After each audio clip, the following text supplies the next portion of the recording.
सबने जय श्री राम जी। मैं संदीप मेलवान और स्वागत है सभी बैंकर्स का एक नई वीडियो में। तो हम कर रहे थे गवर्नमेंट स्पॉन्सर्ड स्कीम से, जिसके लगभग 2 वीडियो हमारी हो चुकी है। एक इस वीडियो में आपके पास कुछ टॉपिक आ जाएंगे और इससे नेक्स्ट वीडियो में भी आपके पास जो गवर्नमेंट स्पॉन्सर्ड स्कीम्स है वही आपके पास आएंगी। तो जो जितने भी वीडियो हमारी अब तक बनी है उन सभी के नोट्स अगर आपको चाहिए तो उसकी जो PDF है वो कैसे मिलेगी आपको, तो हमारा जो टेलीग्राम ग्रुप है उसका लिंक आपको मिल जाएगा डिस्क्रिप्शन में। वहाँ पे जाके आप ज्वाइन कर सकते हो और वहाँ से आपको इंस्ट्रक्शंस मिल जाएंगे किस तरीके से आपको वो सभी PDFs ये सभी नोट्स मिलेंगे। तो चलिए शुरू करते हैं। तो फर्स्ट इसमें हमारे पास है स्वरोजगार credit card issue to self employed person that is fisherman, rickshaw owner, handloom weaver etcetera. जो स्वरोजगार क्रेडिट कार्ड है वो किसको इशू किया जाता है? जो सेल्फ एम्प्लॉयड पर्सन यानी कि किसी दूसरे की नौकरी नहीं करो, जो कि खुद काम कर रहा हो, जैसे फिशरमैन हो गया, रिक्शा ओनर हो गया, हैंडलूम वीवर हो गया, इस तरीके से। अमाउंट कितना रहेगा इसमें? रेट 25,000 पर borrower by way of composite loan. उसके बाद वैलिडिटी इसकी रहेगी 5 years. Collateral security no collateral security. Term loan is repayable in 5 years in installment. 5 साल के अंदर इसकी जो रीपेमेंट होती है इंस्टॉलमेंट में। CC limit to be renewed within 12 month. तो जो CC लिमिट है वो 12 महीने के बाद रिन्यू होती है। उसके बाद नेक्स्ट है general credit card GCC। RBI has introduced revised GCC scheme under which banks will issue GCC to their constituents in rural and semi-urban areas। तो RBI के द्वारा इंट्रोड्यूस की गई है, जिसमें क्या बोला गया कि जो बैंक्स हैं वो अपने कंस्टिट्यूएंट्स जो उनके हैं, चाहे वो रूरल हो या सेमी अर्बन एरिया हो, उसमें वो जनरल क्रेडिट कार्ड इशू कर सकते हैं। The advance under GCC will be classified under other finance to MSME। और MSME में भी ये क्लासीफाई किया गया है, किसमें? अदर फाइनेंस में। नेक्स्ट है हमारे पास एलिजिबिलिटीज़ की। All non farm entrepreneurial credit extended to individuals which is eligible for classification under the priority sector guidelines. तो एलिजिबिलिटीज़ में क्या है कि जो नॉन फार्म यानी कि जो खेती नहीं कर रहे हैं वो एंटरप्रेन्योर है जितने भी, क्रेडिट एक्सटेंडेड टू इंडिविजुअल के लिए विच is eligible for classification under the priority sector guideline. जो कि प्रायोरिटी सेक्टर की गाइडलाइंस है उसके अकॉर्डिंग क्लासिफिकेशन इसकी हो जाती है, यानी कि जो एलिजिबिलिटी इसकी है। उसके बाद कवरेज में एंटायर कंट्री रहेगी, पूरे देश में कहीं पर भी। Type of facility the GCC preferably may be issued as a smart card और डेबिट कार्ड। इसको या तो स्मार्ट कार्ड या डेबिट कार्ड के रूप में इशू किया जाता है। Wherever the account are not digitise the GCC may be issued as a credit as a card और पासबुक और a credit card cum passbook incorporating the name, address, photograph of the holder, particular of borrowing limit, validity period etcetera. तो अगर ये digitise नहीं किया गया है तो इसको या तो कार्ड या पासबुक के रूप में दे सकते हैं, या फिर क्रेडिट कार्ड कम पासबुक यानी कि जिसमें दोनों का काम होगा उसमें दे सकते हैं, जिसके ऊपर कि पर्सन का नेम, एड्रेस, फोटोग्राफ होगा और यानी कि होल्डर का, और कितनी उसकी जो लिमिट है वो भी सारा उसके ऊपर मेंशन हो सकता है, वैलिडिटी पीरियड उसके ऊपर मेंशन होगा। नेक्स्ट है credit limit. No ceiling on the loan amount as long as the loan is for the purpose of non farm entrepreneurial activity and is other eligible for classification as priority sector. यानी कि कोई भी ceiling limit नहीं है loan amount के लिए, अगर वो लोन किसके लिए ले जा रहा है, किस पर्पज के लिए लिया जा रहा है, नॉन फार्म एंटरप्रेन्योर के लिए, एक्टिविटी के लिए। और अदरवाइज जो क्लासिफिकेशन है हमारे पास प्रायोरिटी सेक्टर में उसके अकॉर्डिंग लोन होता है, क्रेडिट लिमिट होती है। नेक्स्ट है इसमें security. As per RBI guidelines on collateral free lending for micro and small unit. तो RBI की गाइडलाइंस के अकॉर्डिंग जो कोलैटरल फ्री लैंडिंग मिलती है माइक्रो एंड स्मॉल यूनिट्स को, रेट ऑफ इंटरेस्ट क्या रहेगा? डिस्क्रिशन ऑफ द बैंक्स के ऊपर है। उसके बाद लघु उद्यमी credit card LUCC should be has structured A LUCC for small business, retail traders, artisans, professionals, self employed persons and industrial unit. तो सिडबी की फुल फॉर्म क्या होती है वो आपको कमेंट बॉक्स में बतानी है। तो ये किसके लिए स्ट्रक्चर किया गया, किसके लिए बनाया गया है? स्मॉल बिजनेस के लिए, रिटेल ट्रेडर के लिए, आर्टिसियंस के लिए, प्रोफेशनल सेल्फ एम्प्लॉय पर्सन और इंडस्ट्रियल यूनिट्स के लिए। एलिजिबिलिटी देखिए क्या रहेगी इसमें, existing customer with satisfactory track record, यानी कि जो बैंक के एग्जिस्टिंग कस्टमर है और जिनका रिकॉर्ड है जो सेटिस्फैक्ट्री यानी कि अच्छा रिकॉर्ड उनका रहा है, with WC limit up to 10 lakh for last 3 years, पिछले 3 साल का रिकॉर्ड यानी कि देखा जाएगा। Are eligible for the card, वो इस कार्ड के लिए एलिजिबल होते हैं। Credit limit 20% of annual scale, और जो क्रेडिट लिमिट होगी वो एनुअल स्केल का 20% होगी। In case of professional 50% of the gross income, और प्रोफेशनल के केस में क्या होगा, ग्रॉस इनकम का 50% होगा। उसके बाद है लिमिट रहेगी इसकी 10 लाख रुपए, वैलिडिटी रहेगी 3 साल। नेक्स्ट गवर्नमेंट स्पॉन्सर्ड स्कीम में हमारे पास आता है education loan scheme, based on the recommendation of RJ Kamat committee. ठीक है, RJ कामत कमेटी के बेस पे रिकमेंडेशन पे ये बनाई गई थी। उसके बाद कोर्स एलिजिबल कौन कौन से होते हैं देखिए एजुकेशन लोन के लिए।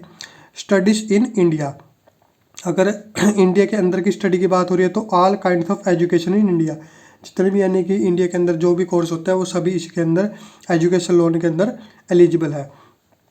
दूसरा है स्टडीज़ इन अब्रॉड, कि अगर कोई लोन लेके अब्रॉड में स्टडी करना चाहता है तो उसके लिए क्या क्या क्या एलिजिबिलिटी होगी, graduation, post graduation, courses conducted by CIMA London, CPA in USA, तो उसके लिए होंगे ये।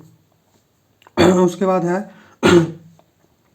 Quantum studies in India, study in India के लिए मैक्सिमम 10 लाख रुपए, स्टडी इन अब्रॉड के लिए मैक्सिमम 20 लाख रुपए, अब्रॉड का मतलब यानी कि बाहरले देश में मैक्सिमम 20 लाख। मार्जिन कितना रहेगा, अप टू रेट 4 लाख नील होगा बैंक का मार्जिन, और अबो रेट 4 लाख कितना होगा, इंडिया में 5% और अब्रॉड के लिए अगर लोन लिया गया तो उसमें 15%। सिक्योरिटी क्या रहेगी इसमें, no collateral security up to rate 7.5 lakh, 7.5 lakh तक कोई भी कोलेटरल सिक्योरिटी नहीं रहेगी।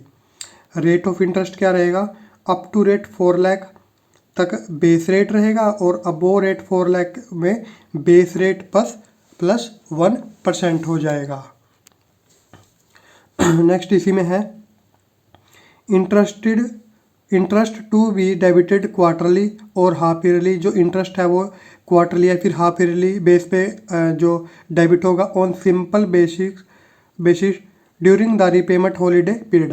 Panel interest at 2% be charge for above rate 2 lakh for the overdue amount and overdue period.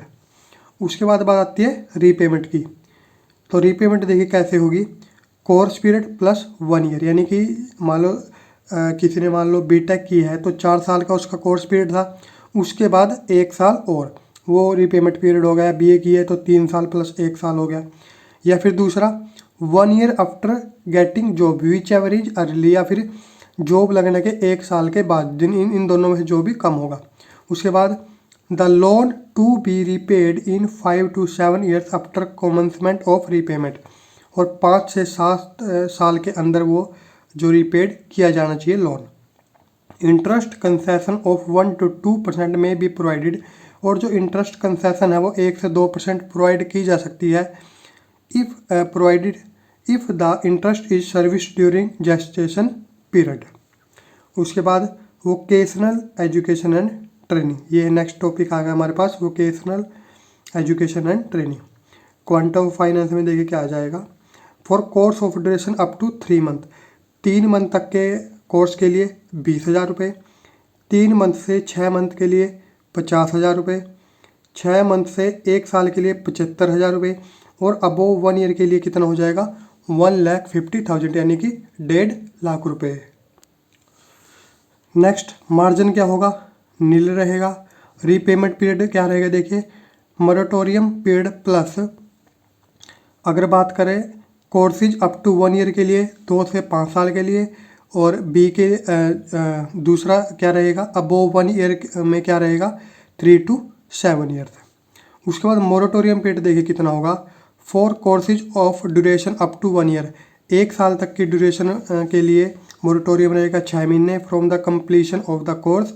और 4 courses of duration above 1 year, 1 साल से ज़्यादा के लिए क्या रहेगा 12 महीने from the completion of the course. उसके बाद नेक्स्ट है हमारे पास, नेक्स्ट टॉपिक है areas affected by natural calamities, यानी कि ये फार्मिंग की बात हो रही है कि अगर किसी आपदा के कारण, ठीक है, कि जब मान लो भूकंप आ गया या सुनामी आ गया, फिर बाढ़ आ गई मान लो, ठीक है, ओले पड़ गए, तो उसके कारण अगर फसल खराब हो जाती है तो उस केस में देखिए क्या होता है। RBI had decided to allow SLBs district level consultative committees banks to take a view on rescheduling of loans if the crop loss is 33% or more, कि अगर RBI ने क्या डिसाइड किया है और क्या अलो किया गया है बैंक्स को या डिस्ट्रिक्ट लेवल कंसल्टेटिव कमेटी हो गया SLBC हो गए, कि वो जो लोन है उसको रीशेड्यूल किया जाए अगर क्रॉप लॉस हो रहा है, यानी कि जो फसल का लॉस हो गया कितना 33% या फिर ज़्यादा, तो उस केस में देखिए किस तरीके से रीशेड्यूल होगा ये। तो इसमें देखिए क्या होगा कि बैंक्स में allow a maximum period of repayment up to 2 years if the loss is between 33% to 50% areas, यानी कि अगर लॉस 33% से 50% के बीच में है तो जो मैक्सिमम रीपेमेंट पीरियड कितना कर दिया जाएगा 2 साल तक कर दिया जाएगा। उसके बाद if the crop loss is 50% और मोर, और अगर क्रॉप लॉस 50% से ज़्यादा हो जाए, 50% या उससे ज़्यादा हो जाए, the repayment period may be extended to a maximum 5 years, तब जो रीपेमेंट पीरियड है वो 5 साल तक बढ़ाया जा सकता। नेक्स्ट टॉपिक है हमारे पास, इंपॉर्टेंट टॉपिक है प्रधानमंत्री किसान सम्मान निधि PM किसान। Under the scheme small margin farmers having cultivated land up to 2 hectare will be provided direct income support at the rate 6,000 per year and will be transferred in 3 equal installment of rate 2,000 each। ठीक है, ये आप सभी को पता है कि जो बोलते हैं कि मोदी के पैसे आते 6,000 रुपये, यानी कि PM किसान सम्मान निधि के जो 6,000 रुपये आते हैं जो कि 2-2 हज़ार की किस्त में आते हैं क्वार्टरली, ठीक है, 4-4 महीने के बाद जो आते हैं। उसके बाद credit guarantee fund for micro units CGFMU, तो देखिए इसमें क्या होगा, loan amount up to rate 10 lakh to micro unit of manufacturing services and also retail trade unit, यानी कि 10 लाख तक का लोन अमाउंट दिया जाता है माइक्रो यूनिट ऑफ मैन्युफैक्चरिंग को, सर्विसेज को एंड रिटेल ट्रेड यूनिट को। OD फैसिलिटी ऑपरेट 10,000 दी जाती है संक्शन अंडर प्रधानमंत्री जनधन योजना अकाउंट, और जो प्रधानमंत्री जनधन योजना अकाउंट में जो 10,000 रुपये की OD फैसिलिटी दी जाती है वो भी इसके थ्रू दी जाती है। उसके बाद नेक्स्ट है लोन टू SHG, यानी कि self help group between 10 lakh and 20 lakh, SHG को 10 लाख से 20 लाख तक का लोन दिया जा सकता है। The first 3% of the amount in default will be borne by the bank, और पहला जो 3% अमाउंट होगा डिफ़ॉल्ट में वो किसके द्वारा पे किया जाता है, बैंक के द्वारा। उसके बाद the amount in default over and above 3%, और अगर जो डिफ़ॉल्ट अमाउंट वो 3% से ज़्यादा होगा will be settled by the fund to the extent of 75% of the pro rata basis subject to receipt of auditor certificate confirming eligible claim amount, यानी कि जो 3% से ऊपर होगा, ठीक है, वो settle by the fund of to the extent of the 75% pro rata पे, और किसके बेस पे किया जाता है वो, subject to receipt of auditor certificate confirming eligible claim amount. उसके बाद necessary information to be send to NCTGC on quarterly basis, यानी कि NCTGC को रिपोर्ट की जाती है क्वार्टरली बेस पे। गारंटी फीस कितनी रहेगी, 1% प्लस रिस्क प्रीमियम। उसके बाद if any amount due to the fund remains unpaid beyond the period of 30 days, और अगर कोई अमाउंट अनपेड रह जाती है 30 दिन तक तो interest shall be payable to the fund by the leading institutions at 2% above the prevailing repo rate. तो उसके बाद जो इंस्टीट्यूट है उसको 2% ऊपर जो रेपो रेट है वो उसको पे करना होगा। नेक्स्ट हमारे पास है scheme credit guarantee fund trust for micro and small enterprises CGTMSE। तो इसमें एलिजिबिलिटी देखिए क्या होगी। Credit facility fund based as well as non fund based extended by member lending institutions to a single eligible borrowers in the micro and small enterprise sector not exceeding rate 200 lakh यानी कि 200 लाख से ज़्यादा नहीं होनी चाहिए विदाउट एनी कोलेट्रल सिक्योरिटी बिना किसी collateral security के and third party guarantees are covered under the scheme और थर्ड पार्टी गारंटीज भी इसके अंदर कवर की जाएंगी। Member institutions pay annual guarantee fee to CGTMSE for obtaining and continuing the guarantee cover। यानी कि जो मेंबर हो गए इंस्टीट्यूशन के वो एनुअल गारंटी फी पे करते हैं CGTMSE को कि वो जो गारंटी कवर है उसको कंटिन्यू रखे। उसके बाद नेक्स्ट हमारे पास इसमें आता है amendments in credit guarantee scheme CGS charging annual guarantee fee on outstanding amount in place of the sanction amount. यानी कि जो एनुअल गारंटी फी जो चार्ज की जाती है वो आउटस्टैंडिंग अमाउंट पे चार्ज की जानी चाहिए ना कि सैंक्शन अमाउंट पे। यानी कि जितना अमाउंट रहता है उस पर वो की जाएगी। उसके बाद expanding the coverage of the credit guarantee scheme to cover MSC retail trader segment for exposure in the range of 10 lakh to 100 lakh. Next allowing loans with partial collateral security under CGS यानी कि क्रेडिट गारंटी स्कीम। उसके बाद enhancing IT infrastructure of the trust to improve operational efficiencies and reduce the turnaround time for claim settlement यानी कि इसके लिए भी time जो क्लेम सेटलमेंट के लिए टाइम रिड्यूस किया जा सके। Increase in the extent of guarantee coverage to 75% from existing 50% for proposal above rate 50 lakh. तो ये था हमारे पास आज का टॉपिक जो कि हमारे पास आता है गवर्नमेंट स्पॉन्सर्ड स्कीम्स के अंदर। तो इस वीडियो में इतना ही और इसके नोट्स आपको जो मिलेंगे जो हमारा टेलीग्राम लिंक है वहाँ पे जाके आपको पता चल जाएगा जिसका लिंक आपको डिस्क्रिप्शन में मिल जाएगा। तो इस वीडियो में इतना ही, मिलेंगे नेक्स्ट वीडियो में, तब तक के लिए सबको जय श्री राम।